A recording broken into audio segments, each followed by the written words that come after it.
Good evening, I'm Keisha Butts with the CTV News Update. With the new school year in full swing, motorists can expect to see more police officers out in neighborhoods and school zones. Police are telling motorists slow down and pay attention to speed limits. Also, with more buses on the roads, you're being asked to give yourself more time to get to work. A lot of times when folks are rushing, they try to squeeze by these school buses. When a school bus stops and has extended its stop signs and those red flashing lights are on, there's a camera that's actually activated. Whether that camera catches you or not, an officer will be watching if they're in the area, and they will also pull you over. The fine that's associated with passing a school bus that is stopped with those extended stop signs totals $1,140 and up to 6 points. It's a very hefty fine. So we're asking everyone to just please pack your patience, help us help the children get to school on time. Drivers can expect to see more officers around school zones during the early morning and late afternoon hours. Well, it's only the second day of school, but the county continues to experience school bus issues. Director of Transportation Rudy Saunders says several buses were late dropping students off at school this morning. He also says a group of children were at least an hour late. This follows yesterday's issues when drivers were late picking up and dropping students off at home. He even says about 5 children got on the wrong bus. Saunders says there is currently a shortage of drivers. For the first time since the pandemic, WSSC will resume disconnecting water service for customers behind on their bills. WSSC says some 92,000 accounts are past due, leaving the utility company with $66 million in lost revenue. The shutoffs are scheduled to begin Monday, September 13th. WSSC is urging customers to get in contact with them. We know that most of our customers who have past due balances probably can't pay them off right now. We understand that, and we're here to work with you so that you can start paying it off, just a small amount. Get on a payment plan and we will work with you. To set up a payment plan, call 301-206-4001. Maryland Attorney General Brian Frosh announces a team that will be tasked with creating a process for reviewing in-custody deaths. The 7-person audit team will specifically look at in-custody deaths during the tenure of former medical examiner Dr. David Fowler. Fowler came under fire for his testimony for the defense during the George Floyd trial. It prompted calls for a review of his rulings in Maryland. In other news, a former Fairmont Heights police officer has been indicted on sexual assault charges. The suspect is 32-year-old Martique Vanderpool. According to officials, Vanderpool arrested a woman after a traffic stop back in September of 2019. He allegedly sexually assaulted the victim at the Fairmont Heights police station. The indictment also includes several civil rights violations. Vanderpool faces a maximum of life in federal prison. You're watching CTV News. I'm Keisha Butts. We'll be back in a moment. My mom and dad were traditional Asian parents. Now my father would go to work before I woke up in the morning, and then he would come home too tired to play with me.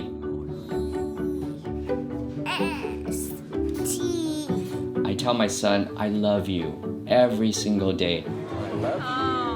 Now my dad has never said that to me. Not because he doesn't love me, but because culturally it wasn't comfortable for him. So I teased him the other day and I said, how come you never say that to me? And he said, you're too old now.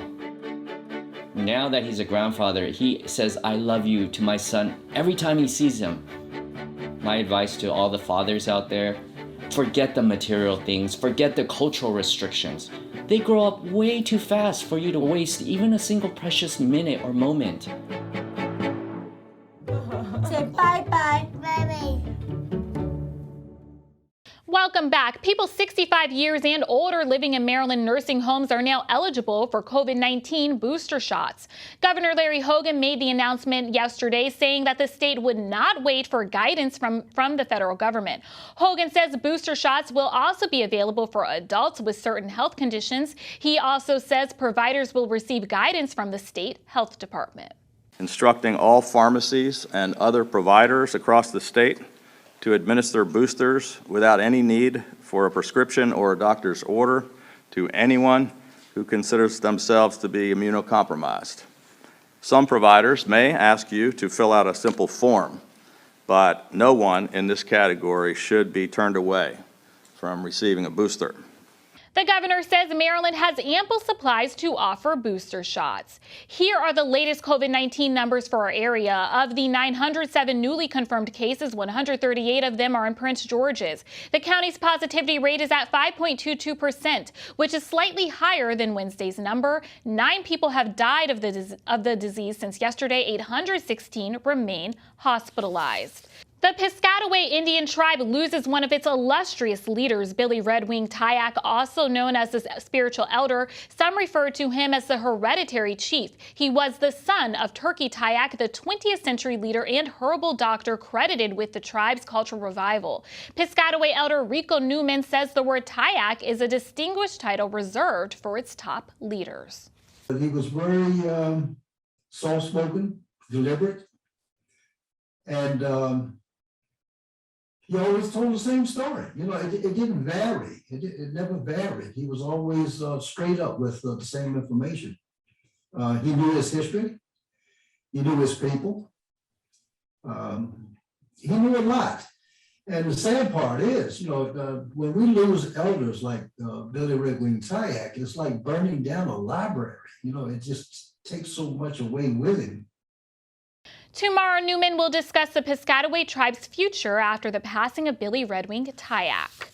September is National Food Safety Month, and with kids going back to school, the USDA is putting out advice to parents and kids on how to safely pack your child's school lunches. Food safety experts are urging parents to be ready this fall by adding a few new items to their back-to-school shopping list, such as hand sanitizer or wipes. Use different colored cutting boards for meats and veggies. The experts also advise parents to get a good food thermometer. Karen Hunter of the USDA offers these other important tips.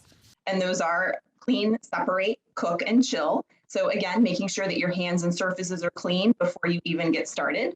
Making sure that your raw foods are separate from your ready-to-eat foods so you minimize the cross-contamination.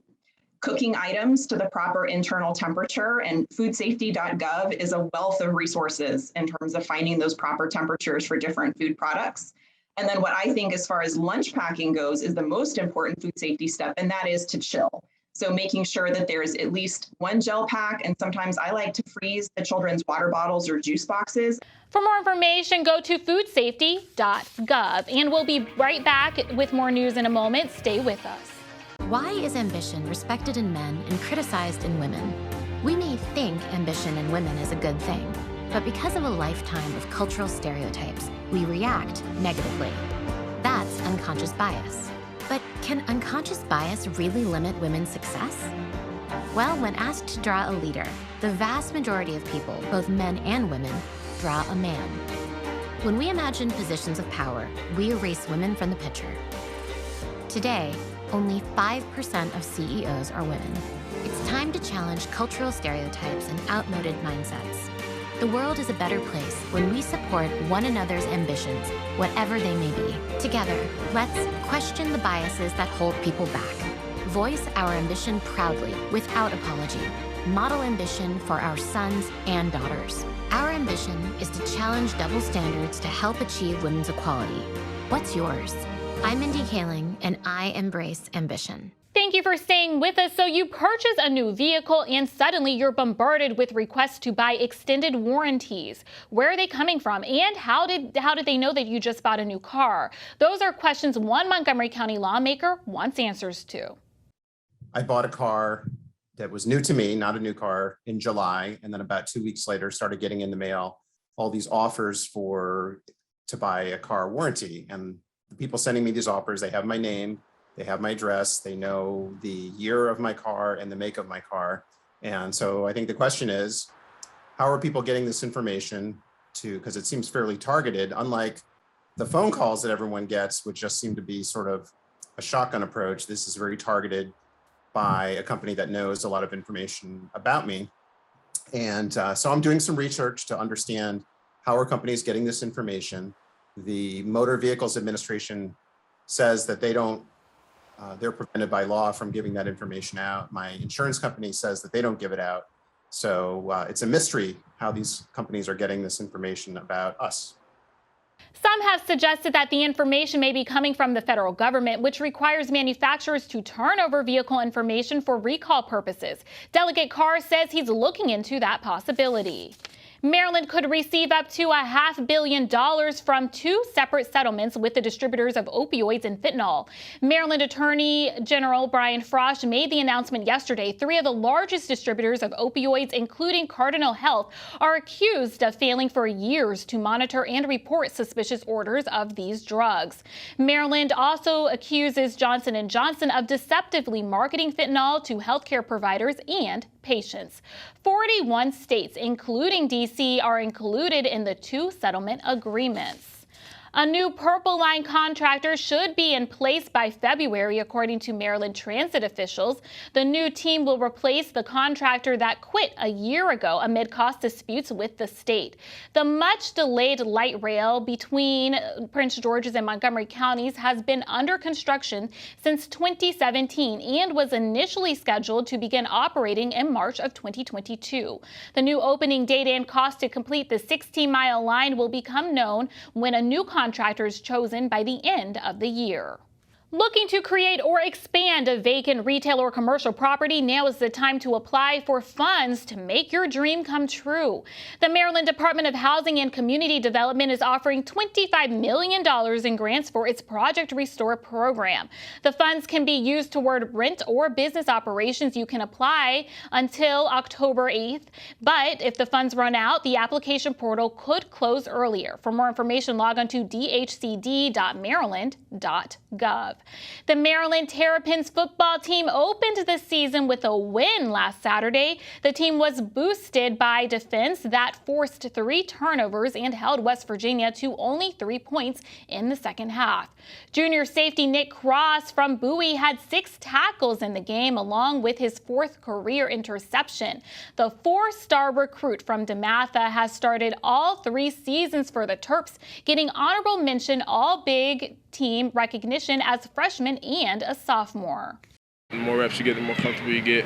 Be able to go out there and make plays. You try things in practice, know your limitations, so that when you go out in the game, it's all second nature, it's all autopilot. We practice really hard. We have great receivers out here every day to compete with, and great quarterbacks who throw the ball, put the ball in places where we can't get it, and somehow we have to find a way to go get the ball. So, when we go out there, it's a lot easier than this practice, and that's how it's supposed to be.